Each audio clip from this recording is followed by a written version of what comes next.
بتدور أحداث فيلمنا عن بنت من كتر حبها في حبيبها بتنهي حياتها علشان ما تشوفوش مع حد تاني غيرها، وبتكتب كل حاجة في كتاب علشان الكل يعرف المأساة اللي عاشتها، لكن بتتعادل المأساة بنفس الطريقة مع كل حد بيقرأ الكتاب ده، وكأن الحب اتنقل من قلبها للكتاب أو اتحول للعنة عشان كل اللي يقراه يتهوس بنفس الحب.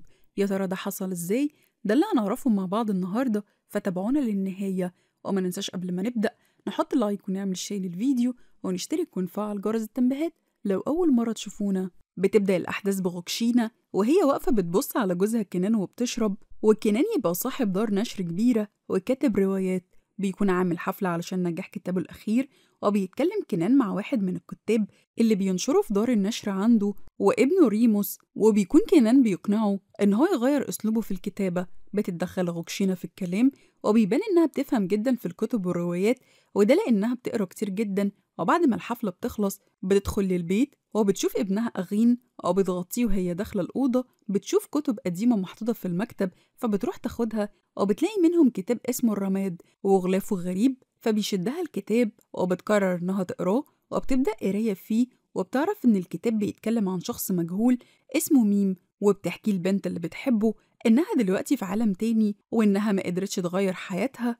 وإن القدر بيغير حياتها وحياة أي حد يقابله. وبتفضل طول الوقت تقرا في الكتاب لحد ما بتوصل لصفحة من الكتاب مكتوب إن الشخص ميم بيروح كل يوم يفطر في مطعم صغير اسمه موتشي، فبتبحث عن المطعم ده وبتعرف مكانه بالظبط. بتتصل بليلي صاحبتها وبتطلب منها تروح معاها، وفعلا بيروحوا العنوان بتاع المطعم ده، وبيكون مطعم صغير في مكان شعبي جدا وبيطلبوا أكل من هناك. وبتحكي غوكشين لليلي عن الرواية والكلام اللي لقيته جواها، وإنها عندها فضول تعرف مين الشخص ده وليه حبيبته كتبت الرواية دي. ليلي بتعرفها إن أكيد الرواية دي من الخيال زي بقية الروايات اللي بتتكتب، بس غوكشينا بتكون حاسة إن الموضوع غير كده، وليلي بتكون عايزة تمشي، فغوكشينا بتقول لها إنها تفضل هنا علشان تدور على كذا حاجة.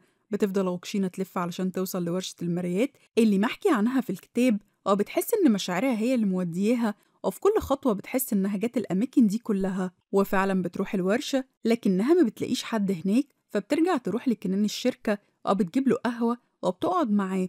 بتروح بعدها البيت وبتكمل قراية، وبيكون مكتوب في الرواية عن مكان بيقدر يفصل بين العالم الحقيقي والعالم الخيالي، فبتتحمس غوكشينا أكتر وبتكون عايزة توصل للمكان ده.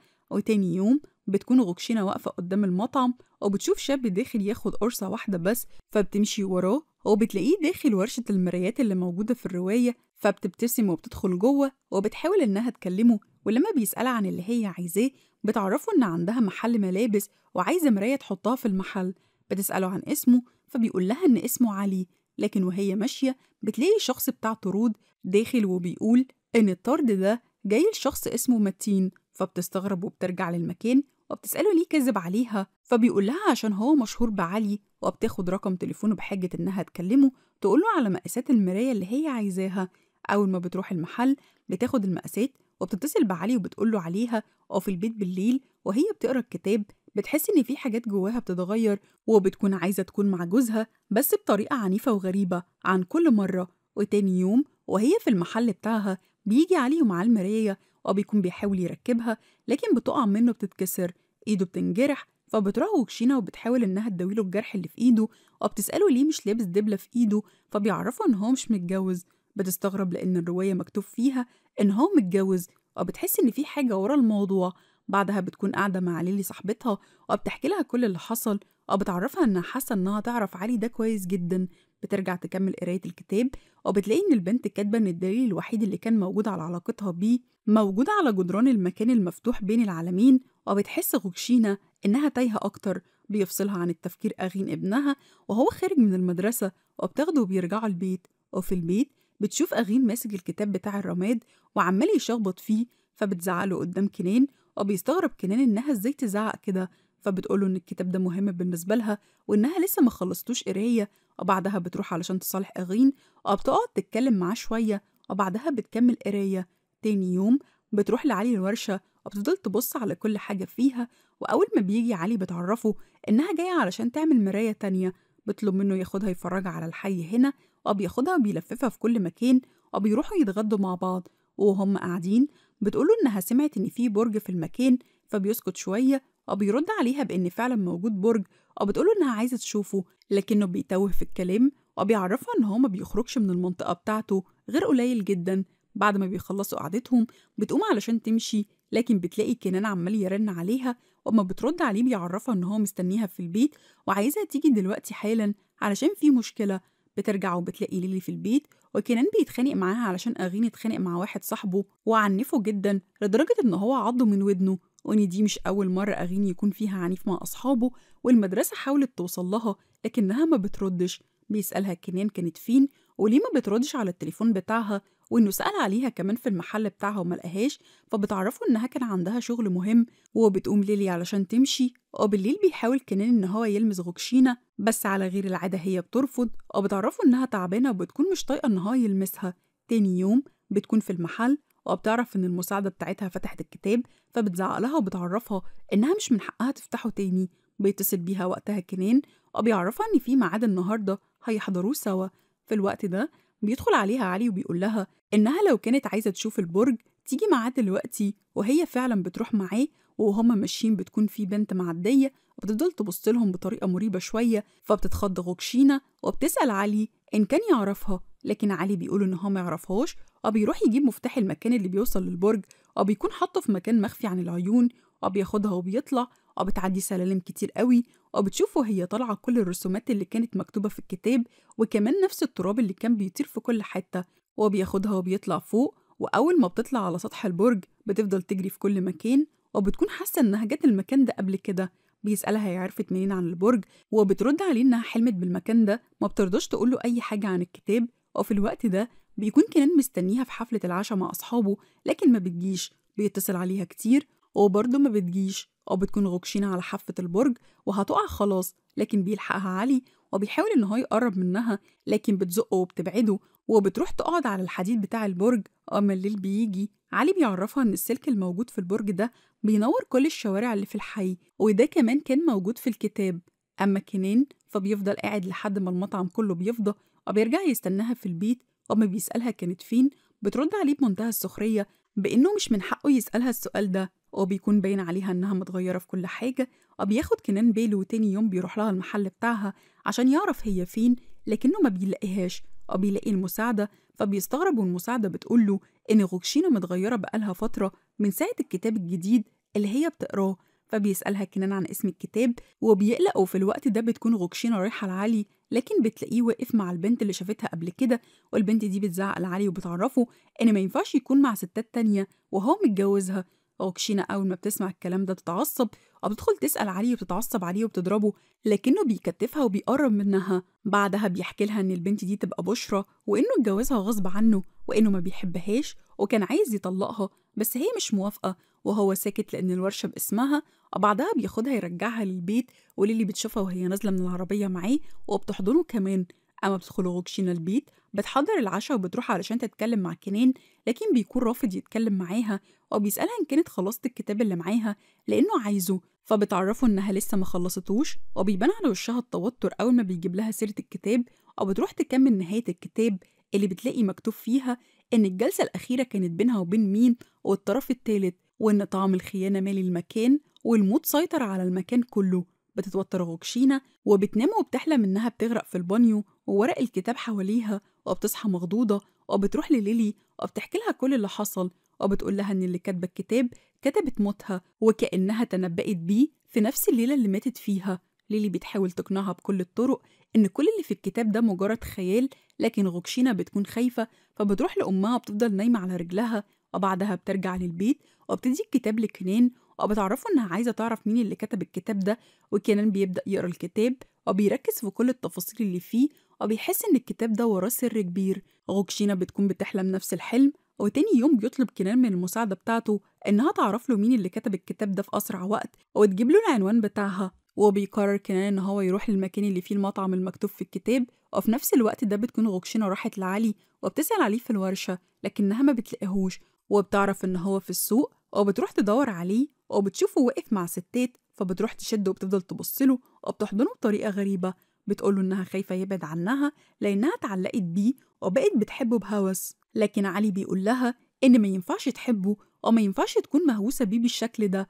بياخدها وبيقعدوا على الترابيزة علشان يهديها، وبتحكي له إنها بقت حاسة إنها مش طبيعية وإنها طول الوقت خايفة وقلقانة وبتعمل حاجات غريبة وبتطاردها أحلام مشوشة، وبتيجي تمسك كوباية الشاي بتتكسر في إيديها، فبيحاول علي يمسح لها الدم لكن هي بتشد وبتحضنه. وفي اللحظة دي بيشوفها كنان لكنه مش بيواجهها، وبيجيله تليفون من المساعدة بتاعته إنها قدرت توصل للعنوان، وبيروح كنان على العنوان وبتفتح له بنت، فبيسألها عن ديغو اللي كتبت الكتاب، فبتقوله إنها تبقى أختها وإنها اسمها ريحانة، وبتعرفه إن أختها ديغو ماتت من فترة. وبيحاول كنان إن هو يتكلم مع ريحانة بأي طريقة، وبيعرفها إن أختها كتب الكتاب في الطريقة اللي ماتت بيها، لكن ريحانة بتكون رافضة إنها تتكلم نهائي وبتقفل الباب في وش كنان. فبينزل يقعد في العربية بتاعته وما بيرضاش يتحرك لحد ما بيشوف ريحانة وهي نازلة، وبيمشي وراها فبيلاقيها رايحة عند علي، وبتقوله إن في شخص بيسأل على ديغو، والتوتر بيبان على علي، وبيعرفها إنها لازم تعزل من البيت بتاعها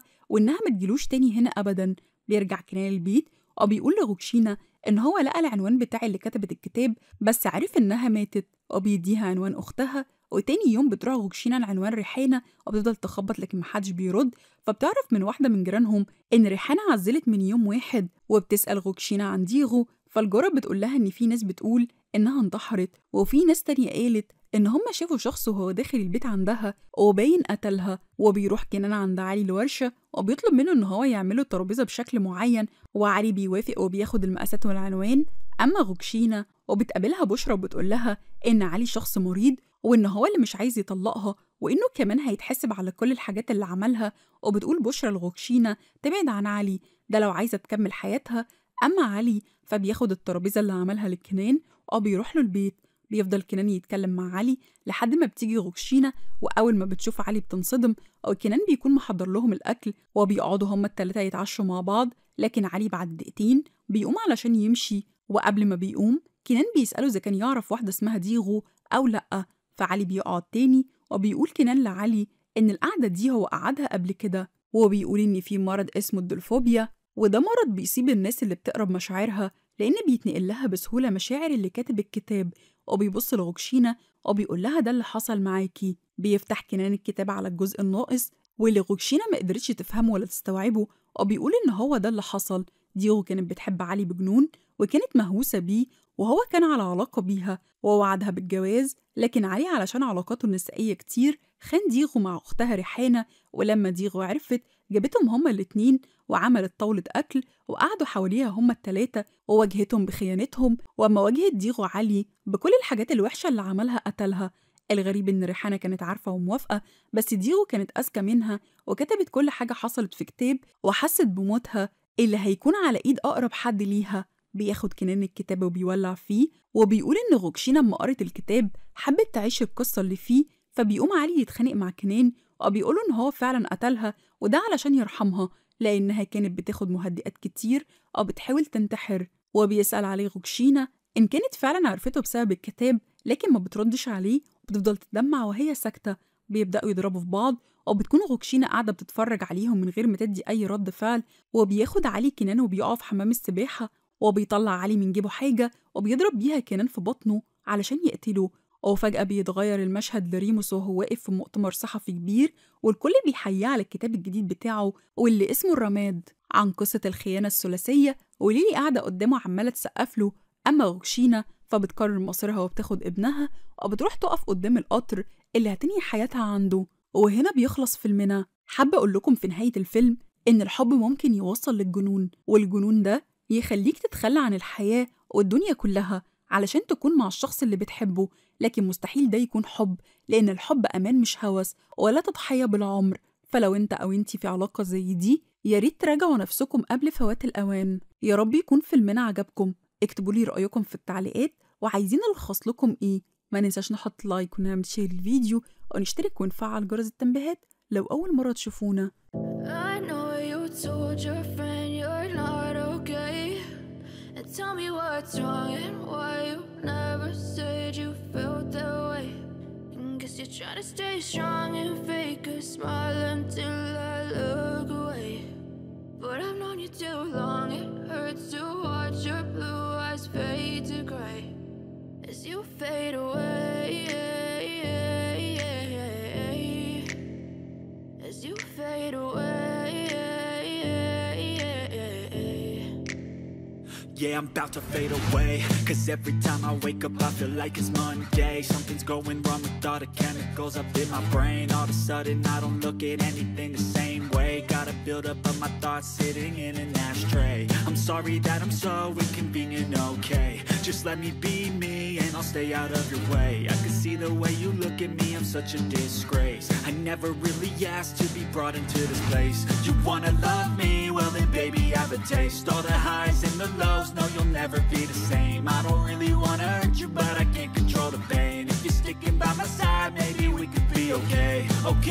Okay, maybe you could be the change I need today. I promise that I've never felt this way. I really hope that you will choose to stay through all the pain. I know you told your friend you're not okay, and tell me what's wrong and why you never said you felt that way.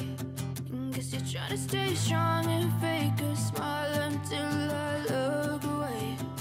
But I've known you too long, it hurts to watch your blue eyes fade to gray.